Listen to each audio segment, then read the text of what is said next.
Russell takes dominant Chinese GP sprint pole. George Russell led teammate Kimi Antonelli as Mercedes dominated qualifying for the sprint race at the Chinese Grand Prix. Russell was 0.289 seconds clear of the Italian and a massive 0.621 seconds ahead of the first non-Mercedes, world champion Lando Norris in the McLaren. Lewis Hamilton was fourth for Ferrari, just 0.02 seconds slower than Norris, while McLaren's Oscar Piastri took fifth ahead of the second Ferrari of Charles Leclerc. Red Bull's Max Verstappen could manage only eighth place, 1.734 seconds off the pace, and behind the Alpine of Pierre Gasly. Haas' Oliver Bearman was ninth ahead of the second Red Bull of Isaac Hadjar. Russell's pole was his second in 6 days after he took pole and win in the season-opening race in Australia. And the qualifying session followed a very similar pattern to Melbourne. Russell about 0.3 seconds quicker than Antonelli, and the quickest non-Mercedes a similar chunk further behind. Russell said, "The car has been really great all day, and the engine is performing more normal compared to Melbourne when you had these big derates, when the engine switches to energy recovery mode, and it was a bit challenging to drive. The focus since Melbourne has been about improving the starts." Norris' third place marked a step forward for McLaren, who had qualified fifth and sixth in Australia, while the world champion finished the Grand Prix more than 50 seconds adrift of Russell. Norris said, "I'm happy with the result. P3 is as good as we can do for the time being. Pretty happy to beat both Ferraris. A good lap and puts me in a good position for tomorrow." Hamilton, who had spun in practice earlier in the day, added, "Really pleased with the session. P1 was a tricky session with a spin. We are losing a lot of time on the straights. We have a lot of work to do to improve on power. Mercedes have done a fantastic job, and we have to step up and push to close the gap. Car-wise, the car feels great, and we can compete in the corners, but when you're down on power, it is the way it is." In Australia, the Ferrari was much more competitive in the race, in which Leclerc leapt into the lead from fourth place on the grid at the start. Leclerc said he had lost 0.5 seconds on the back straight on his final run, more than the gap between himself and Hamilton. "In qualifying, for some reason, the Mercedes power unit finds a lot of lap time," he said, "but in the race we are much closer." The big outliers in sprint qualifying were Red Bull. Hadjar qualified third in Australia, but both cars were way off the pace in Shanghai. Verstappen, who crashed on his first qualifying lap in Australia after his rear brakes locked at the first corner, did at least complete a session and was nearly 0.5 seconds ahead of his teammate. But that will be no consolation for the four-time champion when the gap to the front is so large. Verstappen said, "The whole day has been a disaster pace-wise. No grip, no balance, just losing massive amounts of time in the corners, and then, because of that, you start triggering other problems."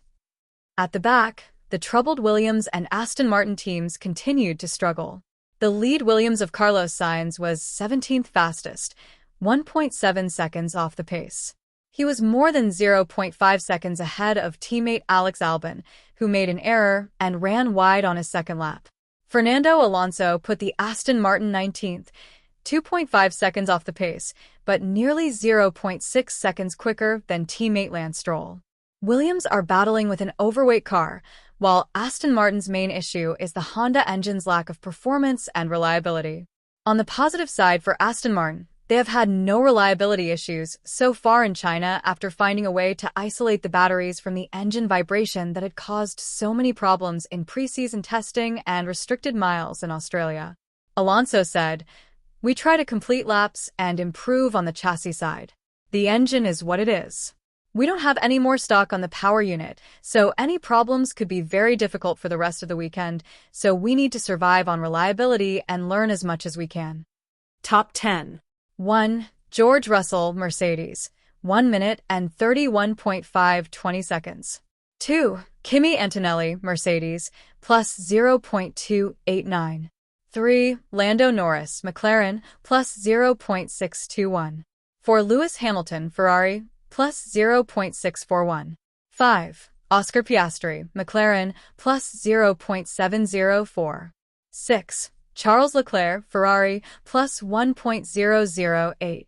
7. Pierre Gasly, Alpine, plus 1.368. 8.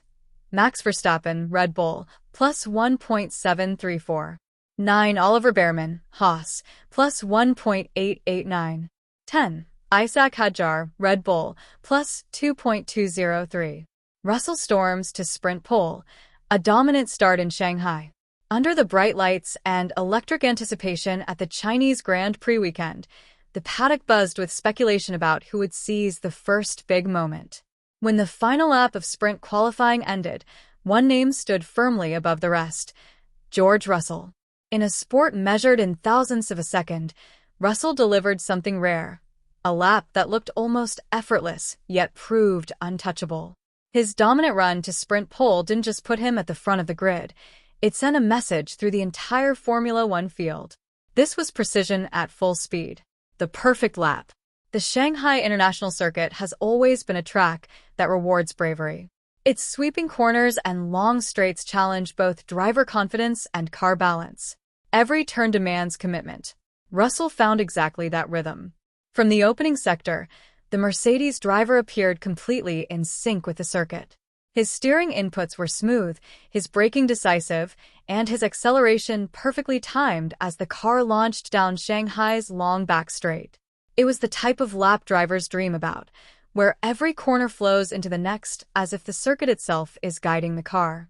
By the time Russell crossed the finish line, the timing screens confirmed what everyone watching had sensed: he had produced the fastest sprint qualifying lap of the session. A statement for Mercedes. For Mercedes-AMG Petronas Formula One team, the sprint pole represented more than just a good qualifying result. It was a statement. The team has been working relentlessly to return to the dominance it once enjoyed during the hybrid era. While victories have been harder to come by in recent seasons, moments like this suggest that the Silver Arrows are steadily rediscovering their edge. Russell's performance highlighted the progress. The car looked stable through high-speed sections and strong underbraking, two areas that have often separated the best machines from the rest of the field. Inside the Mercedes garage, engineers and mechanics watched the lap unfold with growing excitement.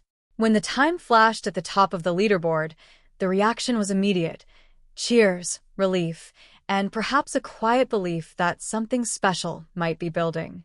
Pressure in the sprint era. Sprint weekends have changed the rhythm of Formula One.